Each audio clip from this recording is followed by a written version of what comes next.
Namaskar viewers, hello and welcome to our continuing coverage of the battle for Bihar. I'm Tina Jha, with me is my colleague Manoj. As the trends stand at this hour, it's 11 o'clock by the studio clock. The momentum at the moment appears to be firmly with the NDA. We are about 3 hours into the counting process, and the numbers that are coming in, they point to a decisive early edge for the ruling alliance, with the Mahagathbandhan trailing behind. It is, of course, still early in the day. Several hours remain before the counting is complete and the final picture is known. But if these trends sustain, they could signal a significant endorsement of the NDA's messaging, the poll strategy and their governance model. Manoj ji जी बिल्कुल टीना जी, स्वागत है आप सभी का संसद TV के इस खास कार्यक्रम में। बिहार का जो जनादेश है, जो उसकी तस्वीर उभर के सामने आ रही है, उसमें राष्ट्रीय जनतांत्रिक गठबंधन भाजपा नेतृत्व वाला एनडीए एक भारी बहुमत की तरफ बढ़ता हुआ दिखाई दे रहा है रुझानों में। अगर ये रुझान परिणामों में बदलते हैं तो जिस तरह बिहार ने मतदान का रिकॉर्ड बनाया है, उसी प्रकार इस जीत के साथ बिहार एक नया रिकॉर्ड बनाएगा, नया इतिहास रचेगा। सभी पहलुओं पर हम बात करेंगे। जिस तरह के रुझान आ रहे हैं, अगले 1 घंटे में हम आपको बताएंगे किस तरह के रुझान आ रहे हैं, किस क्षेत्र से आ रहे हैं, और हमारे साथ जो खास पैनल जुड़ेगा टीना, उससे भी हम लोग बात करेंगे। Absolutely. So over the next 1 hour, as my colleague rightly said, we will look beyond the headline numbers to try and understand some of the structural factors that are powering these trends. What perhaps drove the voters to the booths in such large numbers? What explains the historic turnout, particularly the women voters outnumbering the men in Bihar, and which narratives and issues perhaps resonated most strongly on the ground in the state of Bihar? We have a panel of experts and analysts who've closely followed the elections in Bihar, and they will help us understand all of these aspects much better. With us in the studio is Mr. Ajit Shukla. He's an election analyst and a psephologist. We'll be joined by Mr. Santosh Thakur in just a short while now. He is Deputy Editor, Nav Bharat. We'll also be joined by some experts virtually on Zoom. But let's begin the conversation with you, Mr. Shukla, first. जिस तरह के अभी trends देख रहे हैं हम लोग, exit poll से कहीं ज़्यादा आंकड़े रूलिंग अलायंस के फेवर में है। क्या वो मेजर फैक्टर्स आपकी नज़र में है जिन्होंने इतनी बड़ी तादाद में वोटर्स को पोलिंग बूथ पर ही सिर्फ नहीं लाया, बल्कि एनडीए की तरफ मोड़ दिया? देखिए, एक तो सबसे बड़ी चीज़ ये है कि जो अगर ज़्यादा टर्नआउट हुआ है, इसमें रेशनलाइजेशन ऑफ बूथ भी है, और दूसरा है ये कि महिलाओं के जो स्कीम्स थे, जो महिलाओं के द्वारा स्कीम्स चल रहे थे, और जो गवर्नेंस नीतीश कुमार का जो है, नीतीश पिछले जो लगभग जो है 25 वर्षों का 20 वर्षों का जो उनका गवर्नेंस रहा है, स्टाइल ऑफ गवर्नेंस रहा है, उसको वैलिडेट किया है इस मैंडेट ने। और लगातार, चाहे वो 35% रिजर्वेशन की बात हो, 35% रिजर्वेशन जो वुमन को पुलिस डिपार्टमेंट में दिया गया है, या वुमन को बिजनेस करने के लिए एम्पावरमेंट किया गया, और बहुत तरीके की जो वृद्धावस्था पेंशन वगैरह है, इन सब चीज़ों का बढ़ाना, और लगातार जो है एक तरह से उन्होंने नर्चर किया है, नीतीश कुमार ने कहीं ना कहीं नर्चर किया है उन सब चीज़ों को। तो नीतीश फैक्टर एक बहुत बड़ा फैक्टर उभर कर आया है इसमें। और दूसरी चीज़ है कि इसमें नरेंद्र मोदी और बीजेपी की सरकार ने भी उसी तरह से कार्य किया है। साथ साथ बहुत सारी योजनाएं केंद्र सरकार की भी चल रही थी, बहुत सारी योजनाएं राज्य सरकार की भी चल रही थी, और नमो नीतीश दोनों जो है ना, डीओ फैक्टर्स काम किया है, और दोनों फैक्टर की वजह से जो है इतने मैसिव जो स्वीपिंग मेजॉरिटी मिल रही है वो मिल रही है। दूसरी चीज़ सबसे बड़ी है कि एक तरफ जब कंपैरिजन करते हैं आरजेडी से, तो आरजेडी के पास जो है वो माई समीकरण के अलावा कुछ नहीं है, वो उससे ज़्यादा आगे बढ़ नहीं पा रहे हैं। हालांकि कई जो एग्जिट पोल आए उसमें बताया गया कि इनको जो है युवाओं ने सपोर्ट किया है, वो तो पूरे रिजल्ट आने के बाद ही हम लोग उसका एनालिसिस कर सकते हैं, लेकिन मुझे नहीं लगता है कि वो माई फैक्टर से आगे बढ़ पाए। जबकि अभी के रुझान के हिसाब से तो अजीत जी लग रहा है कि माई फैक्टर एनडीए के साथ है। माई माने महिला, वाई यानी युवा। तो मुझे लगता है कहीं ना कहीं एनडीए ने वो माई का एक अपना अलग डेफिनेशन तैयार किया है बिहार में। अभी जिस तरह के नंबर हैं, अभी जिस तरह का रुझान है, 2010 के आंकड़ों से ज़्यादा बेहतर की उम्मीद है एनडीए के लिए? कुछ भी हो सकता है, मतलब अभी जो है उससे ज़्यादा भी जा सकता है और थोड़ा हल्का रिस्ट्रिक्ट भी हो सकता है, लेकिन मुझे ये लग रहा है कि 2010 के जैसा ही रहेगा बाय एंड लार्ज। और नीतीश जो है वो एक सबसे बड़ा ट्रम्प कार्ड रहा है इस इलेक्शन में एनडीए के लिए। नीतीश कुमार जो है वो उनका जो कार्यशैली है उसको पसंद कर रहे हैं लोग। और सबसे बड़ा चीज़ है वुमन फैक्टर, जो महिलाओं ने बहुत बढ़ चढ़ कर हिस्सा लिया है। लगभग जो है 10% का वोट शेयर बढ़ा है और उसमें महिलाओं की हिस्सेदारी ज्यादा रही है। संतोष जी जुड़ गए हैं मनोज जी, तो बिल्कुल इनका भी परिचय करा देते हैं। जी बिल्कुल टीना जी। संतोष ठाकुर जी डेप्यूटी एडिटर है नवभारत के, वो भी जुड़ गए हैं। संतोष जी आपका स्वागत है संसद टीवी पर। शुरुआती एक प्रतिक्रिया आपसे भी ले लेते हैं। अजीत जी बता रहे थे कि हो सकता है 2010 के आसपास ही रहे या उससे आगे भी जा सकते हैं। अभी के जिस तरह के रुझान आ रहे हैं और एनडीए ने जिस तरह का एक स्वीपिंग मेजोरिटी हम देख रहे हैं जिस ओर वो बढ़ रहे हैं, आपका क्या एनालिसिस है? 2010 वाला जादू होगा या उससे भी आगे जा सकते हैं? मुझे लगता है कि जिस हिसाब से ये अभी आंकड़े जा रहे हैं 2010 वाली स्थिति हो सकती है। जी संतोष जी, लेकिन ये स्थिति जो रुझान उभर के सामने आ रहे हैं, अगर ये कन्वर्ट होते हैं परिणामों में, जाहिर तौर पर एक नया बिहार इतिहास लिखेगा चुनाव की दृष्टि से, जैसे मतदान में लिखा। मेरा सवाल आपसे ये है कि कहा जा रहा था बहुत क्लोज फाइट है, कई चैनल्स ये दिखा रहे थे कि कड़ा मुकाबला होने जा रहा है, लेकिन जिस तरह से एग्जिट पोल ने दिखाया उससे आगे निकल गया। हाँ, इसकी मतलब जो मुझे लगता है ना, दो मुख्य वजह है। एक वजह यह है कि चुनाव से ठीक पहले जिस तरह से 1.5 करोड़ महिलाओं को 10,000 रुपये सीधे दिए गए, उसने इस पूरे चुनाव को बदल दिया। एक दूसरा, अगर आपने चुनाव के दौरान देखा हो, प्रचार जब चल रहा था कैंपेन के समय, सभी लोगों ने बोला कि भाई हम मोदी के साथ नमक हरामी नहीं करेंगे। तो उसकी सबसे बड़ी वजह उन्होंने बताई कि वो हर महीने हमारे को राशन देते हैं। तो राशन और कैश, अगर ये दोनों चीज़ें आपको मिल रही हैं तो इसके अलावा आप अनिश्चित के पीछे क्यों भागेंगे कि मेरे को बाद में 30,000 मिलेंगे या नौकरी मिलेगी।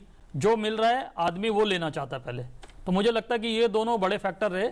और एक विश्वास जो नीतीश कुमार को लेकर है कि वो कुछ गलत नहीं करेंगे, तीसरा फैक्टर मुझे लगता है कि ये रहा। जी संतोष जी, अगर मतदान की मैं बात करूं, जिस तरह से मतदान प्रतिशत देखा इस चुनाव में, उसने एक रिकॉर्ड बनाया। इतना ज्यादा मतदान बिहार में कभी नहीं हुआ। इस मतदान के पीछे क्या वजह रही? क्योंकि कहा जा रहा था एसआईआर जिस तरह से हुई है, कई आशंकाएं प्रकट की जा रही थी कि वोटर्स को वोट डालने दिया जाएगा, नहीं डालने दिया जाएगा। लेकिन पुरुष हो या महिला, बिहार ने मतदान की दृष्टि से भी एक नया रिकॉर्ड बनाया है। इसके पीछे वजह क्या है? इसके पीछे मतलब 3-4 वजह हैं जो मैं आपको बताता हूं। एक तो बीजेपी ने इस बारी ये इंश्योर किया कि उसका हर एक वोटर बूथ तक जाए और वोट डाले, क्योंकि ये जो चुनाव है ये सिर्फ बिहार का था, लेकिन इस पर देश की नज़र थी। और इससे बीजेपी को एक अपना माहौल जो है पश्चिम बंगाल से लेकर उत्तर प्रदेश और अगले लोकसभा चुनाव का, ये एक तरह से आप कह सकते हैं कि श्री गणेश हो रहा है भविष्य के जितने भी चुनाव है उनको लेकर। तो एक हाई मोरल रखना था। दूसरा, अगर यहाँ पे भाजपा को उस तरह से सीटें नहीं मिलती जैसा कि वो अपेक्षा कर रहे थे, तो उससे उसके कार्यकर्ताओं में एक निराशा हो सकती थी, जिसको लेकर वो अपने हर एक वोटर को बूथ तक ले गए। और आपने देखा होगा पूरे देश से भाजपा के कार्यकर्ता जो है पहुंचे भी। वहीं दूसरी तरफ, जैसे मैं खुद बताता हूं, मैं रिपोर्टिंग के लिए बीच में मेरे को किसी ने एक दिन फ़ोन किया चुनाव से 2 दिन पहले कि नई दिल्ली स्टेशन पे भगदड़ जैसी स्थिति हो गई है। और उस समय जो दिल्ली के डीआरएम है वो किसी बैठक में थे, उनको भी ये सूचना गई, उन्होंने अपने एडीआरएम को वहाँ भेजा। तो हजारों की संख्या में लोग वहाँ पहुँचे हुए थे। तो हमें भी पता लगा, हम भी वहाँ गए। तो उन लोगों से हमने बात की तो उन्होंने बोला हमें यह सूचना मिल रही है कि इस बार अगर हमने वोट नहीं डाला तो हमारा नाम काट दिया जाएगा और हमारी नागरिकता बिहार की जो है खत्म कर दी जाएगी। अब किस पार्टी से थे आप समझ ही गए होंगे। तो कम से कम उस दिन और अगले दिन नई दिल्ली से जितनी ट्रेनें गई सारी पैक होके गई, उनमें मतलब पैर रखने की जगह नहीं थी।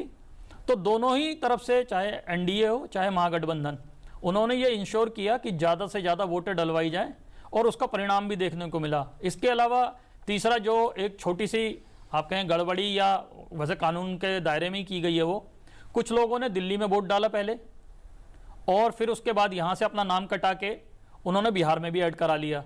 तो वो कानूनी रूप से ठीक है कि आपने भाई यहाँ वोट दे दिया, उसके बाद चुनाव आयोग को आपने सूचना दे दी कि भाई मैं यहाँ से शिफ्ट हो रहा हूँ बिहार और मेरा वोट वहाँ बनाया जाए। तो ऐसे भी बहुत सारे वोट जो हैं बिहार में डले, जिसकी वजह से ये 3 चीज़ें मुझे लगता है कि, और दूसरा महिलाओं ने जिस हिसाब से वोट डाला, क्योंकि नीतीश जी ने ये बोला कि भाई 10,000 अभी दे रहे हैं और अगर आपका काम धंधा चलता है तो आपको अगले साल के मध्य से पहले 1 लाख रुपए और मिलेंगे। जी, how significant is that gender turnout gap in explaining where the trends are going today? We will discuss that later in the program as more and more guests join us and as the trends get clearer. We are now being joined by Mr. Jay Narayan Pandey, consulting political editor, Times of India. He joins us from Bihar. Mr. Pandey, thank you for your time. Welcome to Sansad TV. Since we are talking about the voter turnout, that's been the most remarkable factor coming out of the Bihar elections today. But as someone who's there on the ground, what are some of the dominant issues that you picked up while the elections were on, and how are they reflecting in today's trends so far? See, 2-3 factors, as our friends pointed out, that women factor, the 10,000 cash incentive, that played a big role.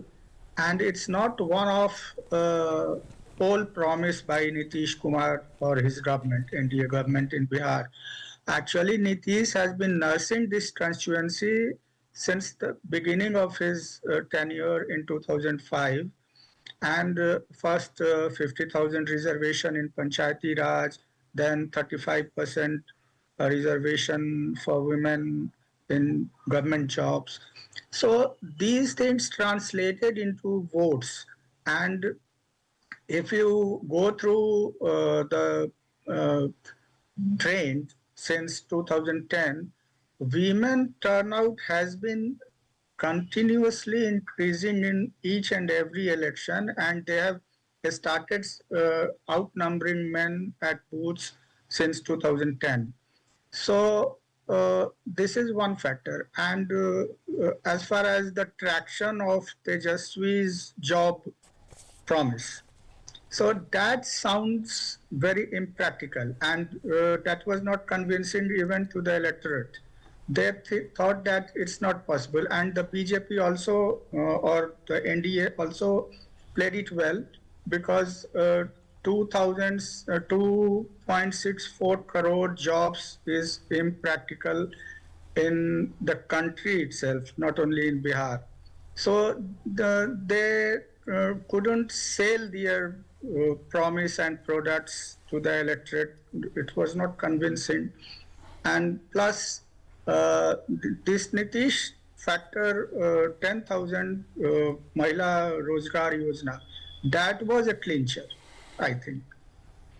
Okay, I think that explains how this time we've seen something which is a moment of pride, especially for the state of Bihar, because it's one of the largest state legislatures in the country. I think fourth in terms of the numbers after Uttar Pradesh, Maharashtra, West Bengal. Bihar has the highest number of MLAs. The fact that women voters turned out in large numbers, playing the most decisive factor on who forms the next government in the state, is remarkable.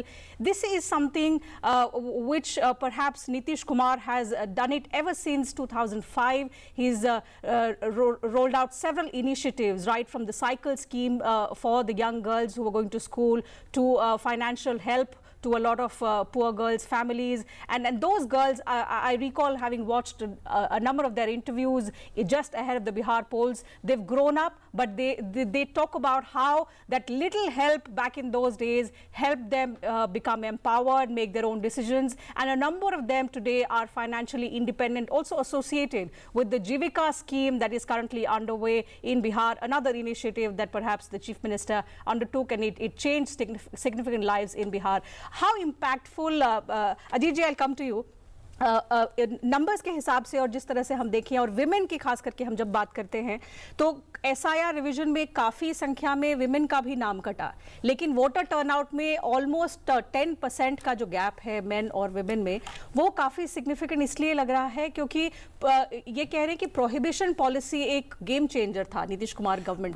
Prohibition policy से ज़्यादा उस factor को कितना आप नहीं, prohibition factor है, लेकिन वो फैक्टर से ज़्यादा बड़ा फैक्टर ये था कि जीविका दीदी जो है, उन लोगों को जो है जो पैसे मिले 10,000 रुपीज़ रोजगार करने के लिए, उसने पेनिट्रेट किया। और वो तो नर्स कर रहे हैं बहुत दिनों से ना, लगातार 2005 से लगातार कोई ना कोई स्कीम चल रहा है।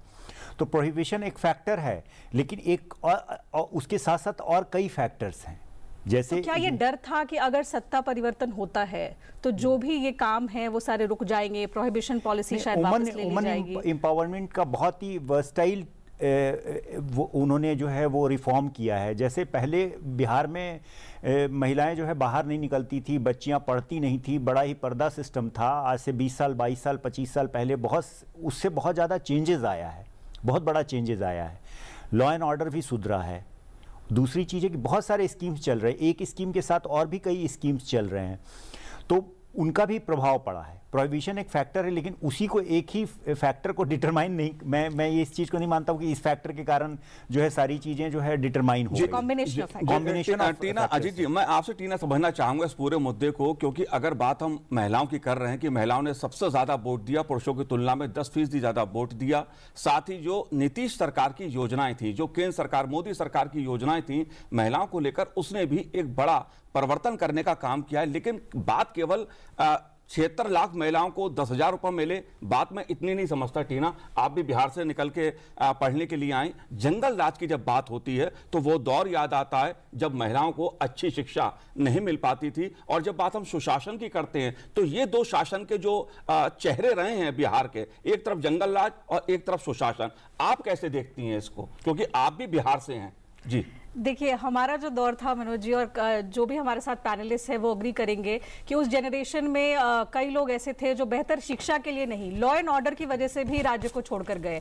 तो हमारे घर में जितनी भी लड़कियां हैं उन सबको बहुत ही सुनियोजित ढंग से बाहर भेजा गया पढ़ने के लिए, क्योंकि बेहतर शिक्षा के साथ साथ एक बड़ा मुद्दा जो शायद हमारे परिवार में था कि वो ये था कि आप सुरक्षित रहेंगे, और वो ज्यादा जरूरी है। तो सुरक्षा एक बहुत बड़ा 90s में जो लोग रहे हों, अर्ली 2000s में, उनको पता है कि लॉ एंड ऑर्डर उन दिनों का एक बहुत बड़ा मुद्दा था। और इसलिए मैं वो सवाल जयप्रकाश पांडे जी के पास ले जाना चाहूंगी, क्योंकि आप अभी वहां पर हैं, आपने वो सफर देखा है, वो बदलाव देखा है इतने दशकों में। हम तो बाहर आकर बस गए, अब साल में 1-2 बार ही जाना होता है। लेकिन लॉ एंड ऑर्डर कितना बड़ा मुद्दा था, और खास करके महिलाओं के मन में ये डर था कि अगर सत्ता परिवर्तन होता है, अगर एनडीए की सरकार चली जाती है, तो लॉ एंड ऑर्डर एक ऐसा मुद्दा है जो शायद कहीं ना कहीं उसका एक डर वापस आ जाएगा। क्या इस वजह से भी महिलाओं ने बढ़ के वोट दिया और एनडीए के फेवर में दिया? अभी तक के ट्रेंड्स तो यही दिखा रहे हैं कि एनडीए शायद 2/3 मेजॉरिटी की तरफ जा रही है। लॉ एंड ऑर्डर कितना बड़ा इशू था खास करके महिलाओं के लिए बिहार में? नहीं, वो इसमें दो चीजें हैं। लॉ एंड ऑर्डर तो है ही, महिलाओं ने जो वोट किया फॉर एनडीए, तो वो एक ग्रुप है। उसमें कई महिलाएं ऐसी हैं, जब नीतीश कुमार ने साइकिल योजना, पोशाक योजना वगैरह जो इंसेंटिव्स देके उनको जो स्कूल तक लाए, वो अब महिला हो गई वो लड़की। तो she has seen the gradual transformation. Law and order वो एक बहुत बड़ा पॉइंट है, क्योंकि 2005 से 2010 नीतीश का सुशासन का बेस्ट पीरियड माना जाता है लॉ एंड ऑर्डर फ्रंट पे भी, जब सारे क्रिमिनल्स बिहाइंड बार्स चले गए या तो बिहार छोड़ के चले गए, तो वो है। दूसरा एक फैक्टर जो यूथ का ट्रैक्शन था, जॉब का, तेजस्वी का, वो तो मतलब यूथ वो एकदम वर्टिकल डिवीजन था। अगर और उसमें भी माने you can compartmentalise in 3 sections. Half लड़कियां हो गई जो एस्पिरेंट्स हैं, जॉब एस्पिरेंट्स हैं, जो स्टूडेंट्स हैं, they were by and large with Nitish. अब लड़के जो हैं, जो बाहर काम कर रहे हैं या जिसको जेनजी कह रहे हैं हम लोग, तो उसमें वो डिवीजन था तीनों तरफ। कुछ ने नीतीश को ही फेवर किया because of their family background और सोशल बैकग्राउंड व्हाटएवर। एक सेक्शन था जिसने जनसुराज को भी फेवर किया, and the third section went for Tejashwi. तो इसलिए तेजस्वी का जो ये नंबर ऑफ सीट्स जो अभी ट्रेंड्स में दिख रहा है, उसका एक बहुत बड़ा कारण है कि कोई एक MY का भी तबका जो जिसको हम कहते हैं कि वो इंटैक्ट नहीं रहा। मतलब वो चीजें बदल गई if we go to 1990s, जिसने जंगल राज जो सो कॉल, और बीजेपी ने बहुत एग्रेसिवली उस चीज को प्ले किया। On the other side Nitish Kumar ने अपने काम को ही लेके कैंपेन किया कि you compare the period before 2005 and you compare the period after 2005। तो जो एक सो कॉल्ड जो बहुत हिंदू मुस्लिम और वो सेंटिमेंट में नहीं जाते हैं, तो एक साइकोलॉजी है, ह्यूमन साइकोलॉजी, कि इस तरह की चीजें लोग पसंद करते हैं, and plus the sympathy factor, the kind of campaign Tejashwi launched. Okay, Mr. Pandey, we'll continue with the discussion. Sorry to interrupt, but we'll have to go across straight to Visakhapatnam, where the Vice President of India is addressing the inaugural session of the 30th CII Partnership Summit 2025. Listen in.